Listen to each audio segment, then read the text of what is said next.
Hi, this is Sean D'Souza, and you're listening to the 3-Month Vacation Podcast. This podcast isn't some magic trick about how to work less. Instead, it's about how to really enjoy the work that you do and to enjoy your vacation time.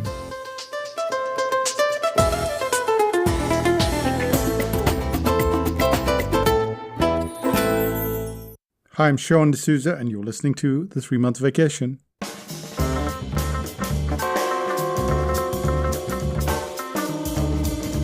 Back in 2014 or so, I ran into a comment by a client that just made me sit upright in my chair.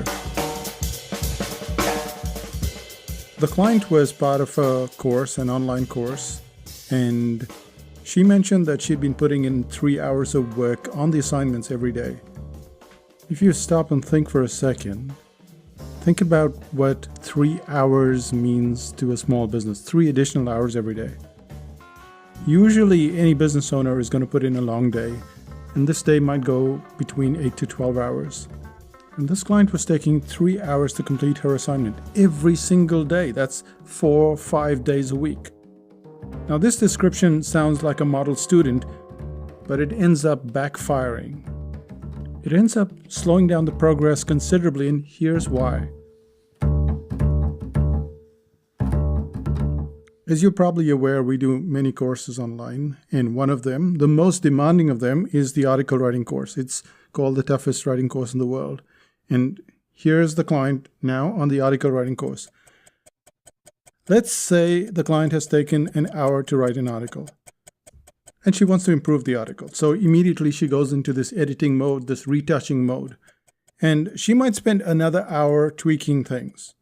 All of this extra work is driven by the desire to make things look better, which is good. But effectively what she's done is she spent 100% more or additional time on that project. Has this improved the result by 100%? What about 50%? Maybe 37.6%? The answer, and this is an honest answer, is it barely improves the article by 5%, and that is if she's lucky.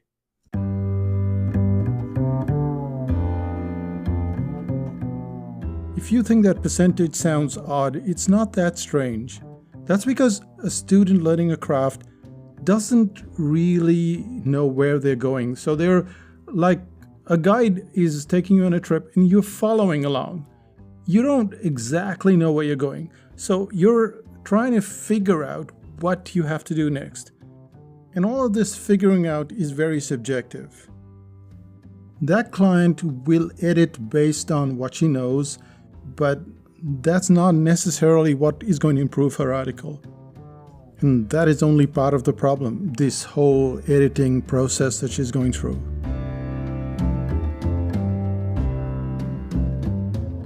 At the very same time, something quite insidious is occurring as well. Instead of spending 1 hour on the assignment, she's now spent 2. This leads to more exhaustion because remember, she's had her whole day and now she's writing the article. Or she's writing the article in the morning or in the afternoon. But whenever she's writing it, she has to pack 2 more hours or 3 more hours in that day. Now, if all goes well to her plan, she will be tired. She will probably be exhausted. You repeat that on the next day and she will be even more tired. What's happening is every day that tiredness starts to build up. 1 day, 2 days, 3 days, 5 days. This course is going on for 3 months. You see what's happening, right?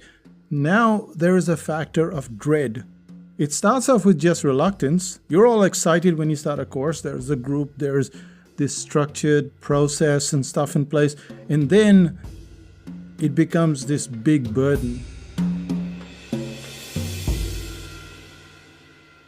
And that's because all of this extra effort is being put in very subjectively and nothing is coming of it. So that person who's already the perfectionist doesn't feel that her article is good enough, and putting in all that effort doesn't make the article so much better. So she comes to a point where she's spending more time, getting more exhausted, and getting more frustrated. And the way out of this sorry story is to make the client get rid of that perfectionist behavior. Easier said than done, right? That's what I thought too when I was conducting courses. I wondered why some clients would be digging their heels in when it came to assignments. So I did a little digging myself. I looked at their day-to-day behavior, and then I discovered that they had this quest for perfection. Perfection is only possible if the assignment has no time limit. And this is the first thing that you've got to consider when you're training someone. The first thing you've got to do is you've got to put time limits on everything. So every single assignment from that point on became time-driven. Maybe you had to do a bit of outlining. Well, you were given 30 minutes to do that outlining. Maybe you had to write the first 50 words. Well, you were given X amount of time to do that. And so every single assignment had a specific amount of time on every course. But how do you track that? How do you know that they're spending that amount of time? So they had to submit that every single day. So before you do the assignment, you have to put in the time spent on that assignment. And you have to fill in those details and then post your assignment. Now you get to the juncture where you have some of them that are perfectionists. And what the perfectionists do is they go overboard. They know that they have to take 35 minutes for that assignment, but they will take 50 minutes or 60 minutes. And you would think, well, they could just lie, but people don't do that. They tend to put in the amount of time that they're spending on that assignment. So we put in the first thing. There were 3 things that we have to cover. The first thing that we did was we made sure that every assignment had a time. Some people ignored that. And so we go to tactic number 2. We have to take stronger measures at this time. So what is tactic number 2? Tactic number 2 is to withhold the praise.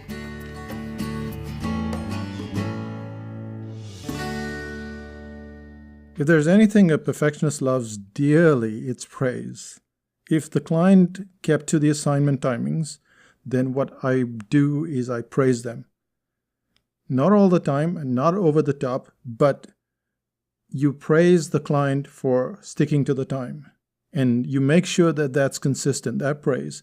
Say a client has done their assignment, they haven't finished their assignment, but they've stuck to the time. Well, that's very good. Because you want the client fresh to do the assignment today and then tomorrow. And it's a marathon. It's not a sprint. And you definitely don't want to run that over and over again. So what you do is you make sure that you praise the people who keep to the time. Now the perfectionists are watching. And they're watching this praise being doled out. And that message seeps through. They realize that their additional hours of work, nothing is being condemned there. They're not getting this anti-praise. They're not getting condemnation. They're not being told off. But they're not getting the praise. So they're being starved at that specific praise when it comes to sticking to the time. And they realize that the person that's getting the most praise is sticking to the time boundary, even if the work is incomplete. So without any specific instruction, a tiny sense of behavior modifications seems to set in.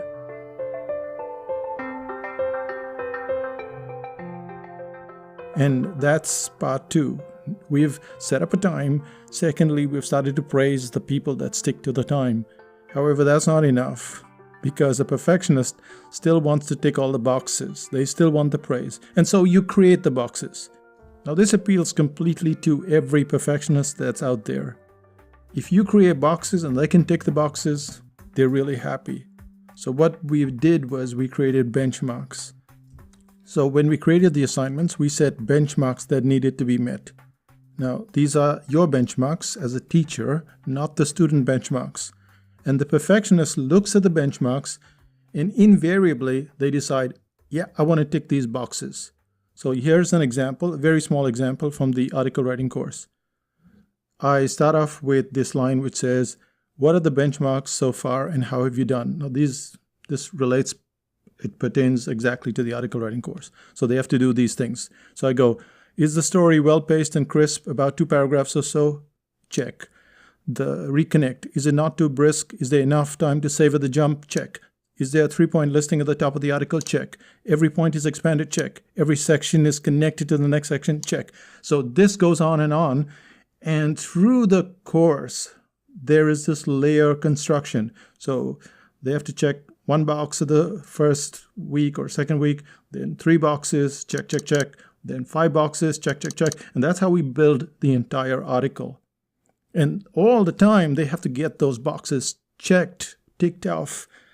And that works really well. As the client goes through each of those benchmarks, they get a virtual shot of adrenaline.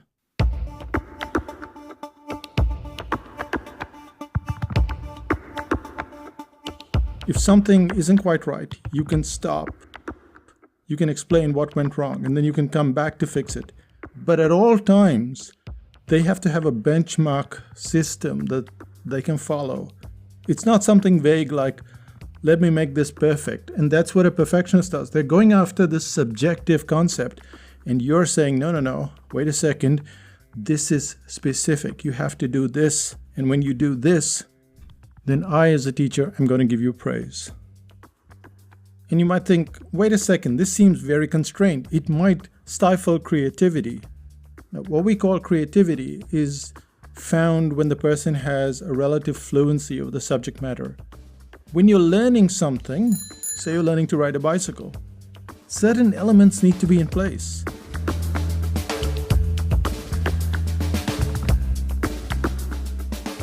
You're learning A, B, C, D, E. On a bicycle, of course, you don't know what the A, B, C, D is. You're just falling off and getting on. But in article writing, or in writing sales letters, or in writing stories, there are structured elements that can be broken up by the teacher, and then that structure needs to be followed. Once we have the core structure in place, you get this factor of confidence and this fluency. Now, once we've got the fluency, we can add that creativity. So think of it like a chair. A chair has structure to it. A chair can be built on that structure. But where's the creativity? Well, different types of chairs, very fancy chair, very basic chair. They all do exactly the same thing, but the structure has to be in place. And that's what a good teacher does. A teacher puts that structure in place so that you can get to the point where you have the confidence, and now you can get to fluency. And creativity will follow quite naturally.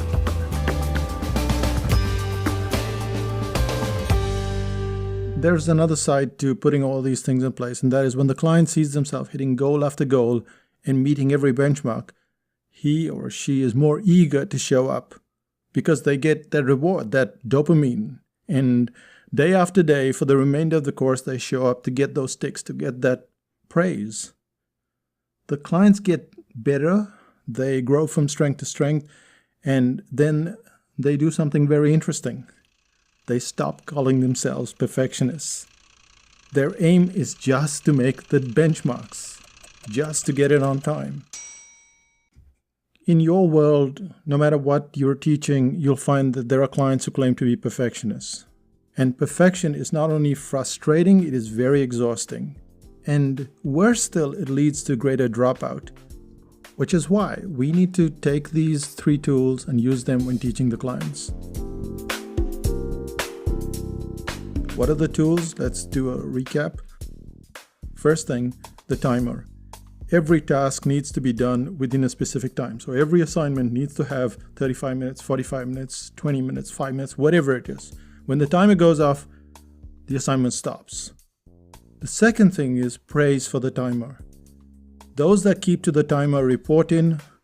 They have given their assignment and they've said, I've stuck to this 35-minute boundary. I haven't finished it, but they still get praised.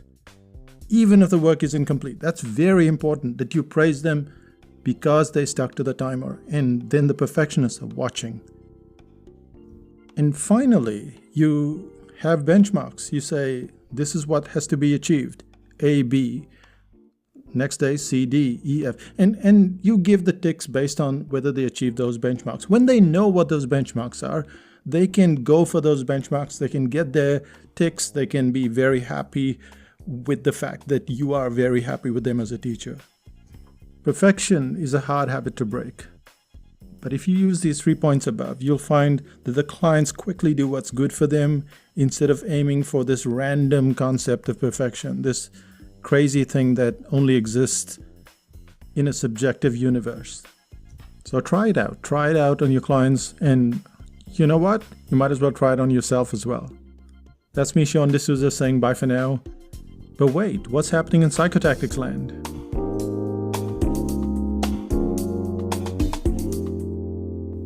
The two most popular courses are the article writing course and the cartooning course. And the article writing course home study just went on sale, so you probably just missed it. However, you can still get the goodies at psychotactics.com, AW, that's article writing, so AW goodies. But what else is exciting is the cartooning course. Now, this is called the Da Vinci course, so it's at psychotactics.com/DAVINCI.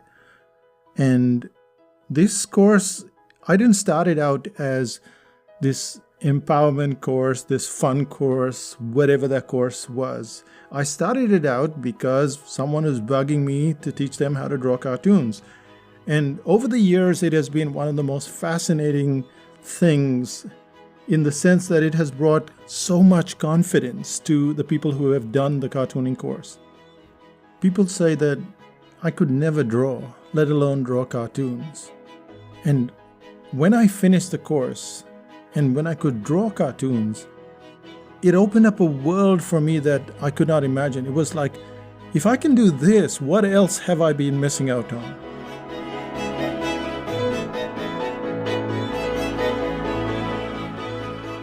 So it brings this level of confidence, and of course, you can draw cartoons, which is always a handy skill to have for your website, for just entertainment purposes. But it opens up that confidence level because most of us believe that we can't draw, that we were not born to draw, that we can't draw a straight line. So go to psychotactics.com/DAVINCI. I promise you, you're going to become a cartoonist. Now you have to be on the waiting list for both the cartooning course and any other course that's available. So get on the waiting list, and as usual, 5000 BC members get first preference. If you're not a 5000 BC member and you want to be one, well, go to 5000bc.com and you get first preference for everything. Plus, 5000 BC is a very cool place. So we'll see you in 5000 BC, and I'll say bye for now. Bye-bye.